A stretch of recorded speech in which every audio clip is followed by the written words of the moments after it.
We want to continue with those things that we can use to identify a Yoruba person. And that's number 3, which is onje, meaning food. Yoruba foods are different from other races, and we are going to talk about, we have even mentioned some of them as related to each Yoruba tribe. They are amala. We have different types: amala iṣu, amala lafun, amala ogede, and so on. We have iyan, pounded yam. We have eba. That is eba is a delicacy made from gari. Then we have asaro, that's yam porridge. We have ikokore, that's a delicacy that is peculiar with the Ijebu people, and it's made from water yam. We have fufu. Fufu is also made from cassava. Ekuru is made from beans, just like a local moi moi without ingredients, no oil, no pepper, nothing. It's called ekuru. We have eko.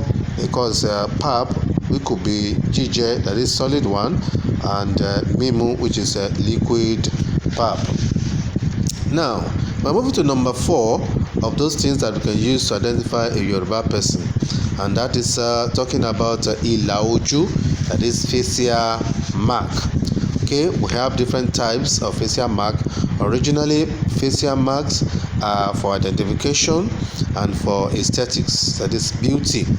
Now, we're taking them one by one, starting from abajakon. Abajakon is a facial mark that is one vertical mark on the 2 sides of the nose. Okay, now we have abajameta ibule, that is 3 horizontal marks. Okay, then we have abajamere ibule, that is 4 horizontal lines, and it's also called abaja omo bashoron oyo. Okay, number 4, we have abaja omoba alaafin. Abaja omoba alaafin are 4 horizontal of lines of equal length, on the first cheek. That is, you have 8 marks on first cheek, 8 marks on the other cheeks. So you have 4 horizontal lines in 2 places. They are of equal size in one cheek and the other in the other side of your cheek. That's abaja omoba alaafin. Number 5 is abaja owu. Abaja owu is 3 horizontal marks and another 3 vertical marks that are on top of the first 3 that are horizontal. Okay, that is abaja owu. Now we have abaja ekiti. In abaja ekiti, you have 3 horizontal marks in 3 places. Okay, they are of equal size. That means you are going to have 3 horizontal in 2 places. That is 6. You now have another 3 which is vertical on top of them. That will make a 9 in each cheek. All right. Number 7 is keke. Keke is just marks that are just small marks that are put all over the head, from your head to your cheeks to your chin. All right, that is keke.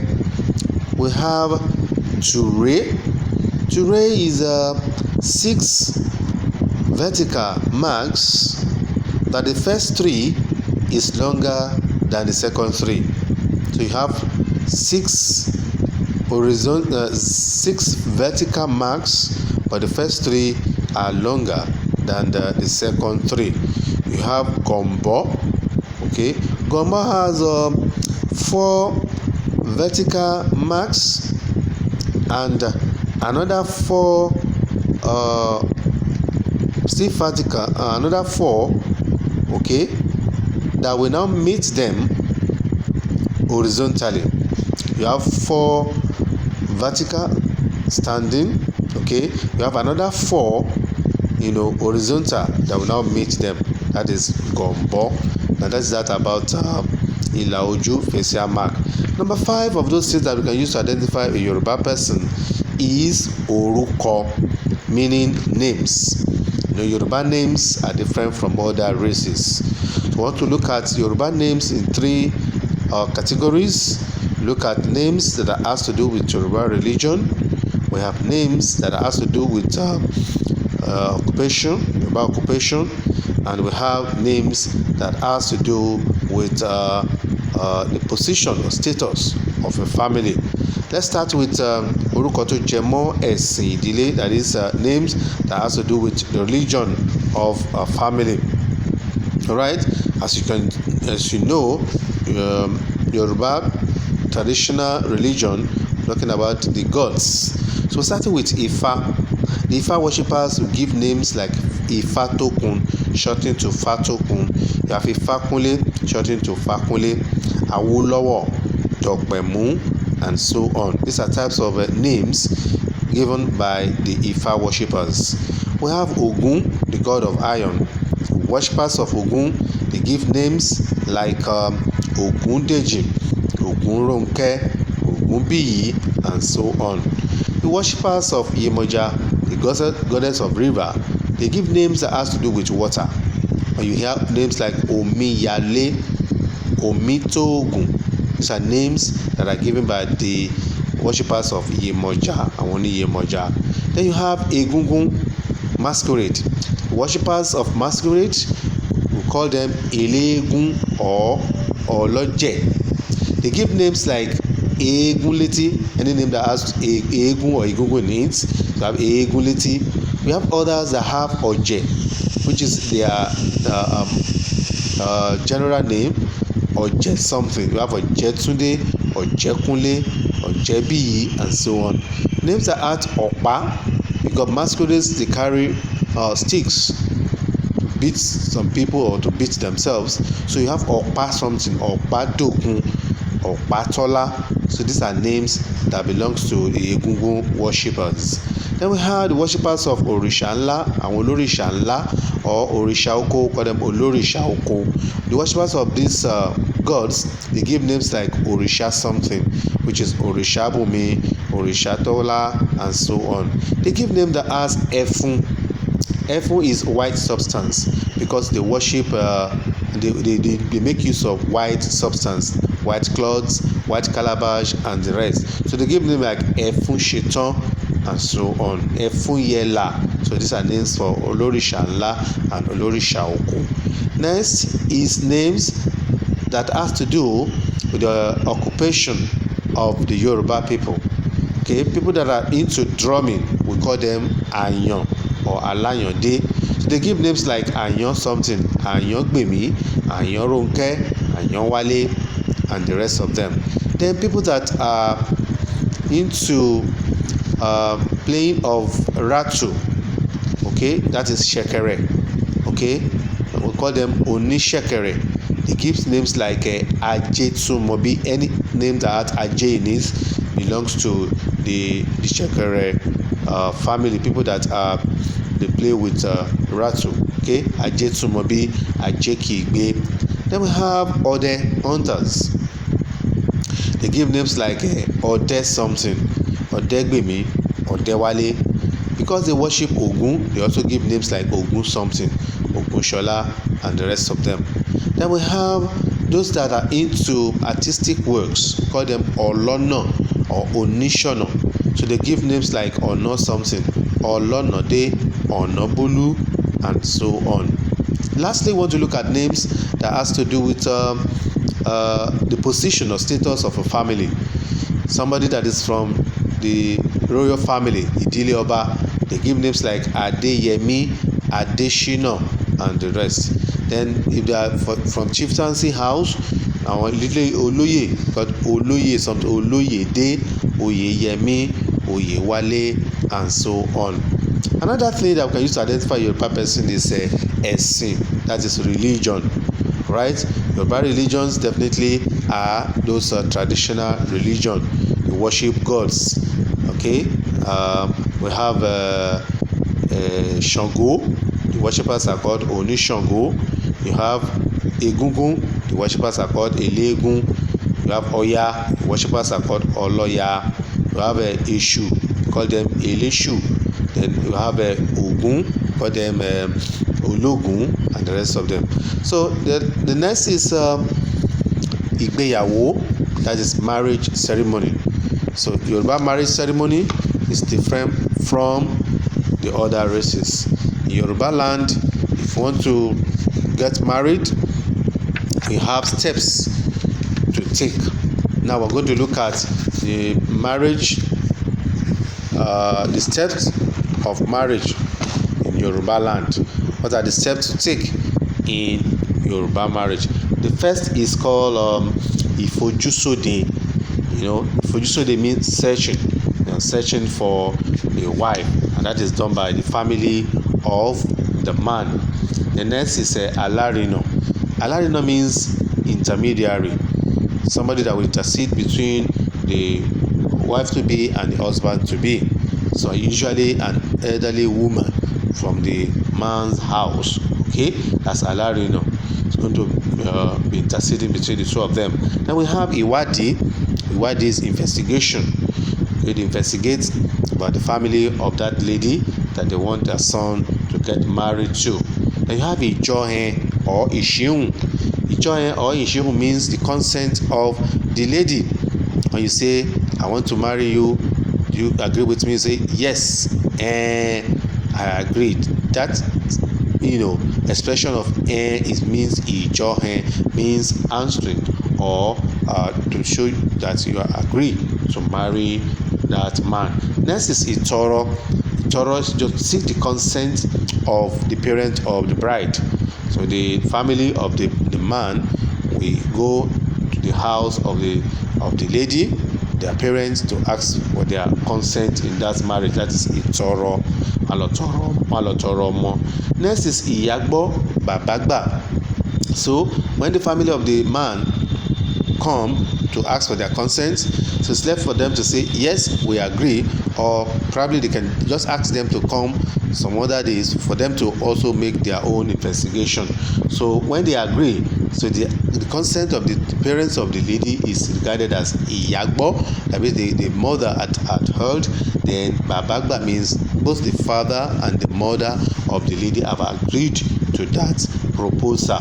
Next is Idano, that's engagement, where the family of the man will carry engagement materials to the family of the lady for engagements. So we have different types of materials for engagement.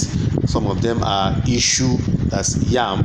Most times in those days there are 40 pieces of yam, Ugoji issue, Obi, kola nut, 40 pieces of kola nut, Orogbo, that's bitter kola, 40 pieces, Atare, that's alligator pepper, 40 pieces, then Apoyo, a bag of salt or salt generally, then Oyin, maybe one bottle, maybe one cake, depending on how wealthy the family of the man is. Then you have Owori Yawo, that is dowry. Okay, so these are the engagement materials that will be taken to the family of the wife for engagement proper. Now, after this, all this have been said, we have 3 marriage rites that will come up on the wedding day. The first one is called Bibuomi Siese Iyawo. Okay, that's washing of the wife's feet. That is being done at the entrance of the man's house. And symbolically, that means that the water is used to wash any evil or dirty things that is following the lady from his parents' house. Next is Igba Iyawo Fifo, that is breaking of what? Of calabash.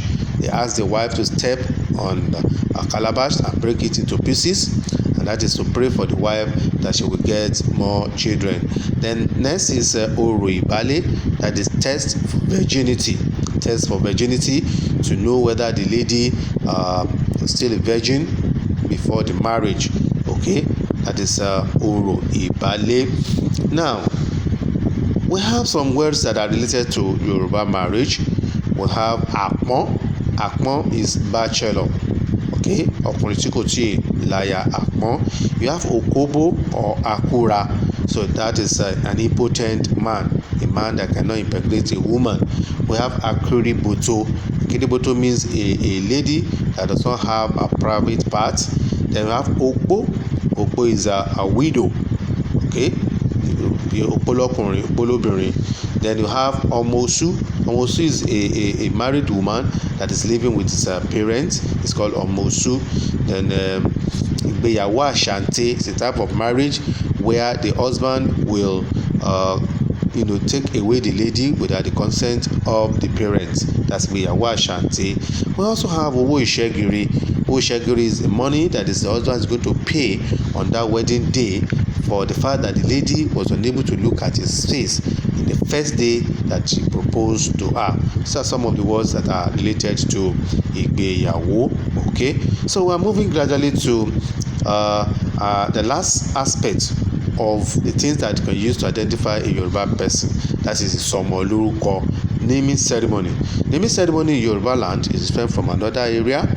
Okay, so in Yoruba land, we give names very early in the morning. Those days, àárọ̀ kùtù wọ́n máa ń sọmọ lórúkọ very early in the morning. Then if it is a male child, it's going to be the 9th day, ọjọ́ kẹsàn-án. A female child is going to be on the 7th day, ọjọ́ keje. And if they are twins, it's going to be on the 8th day, ọjọ́ kẹjọ. That is being done in those old days. All right. Now we have some materials for naming.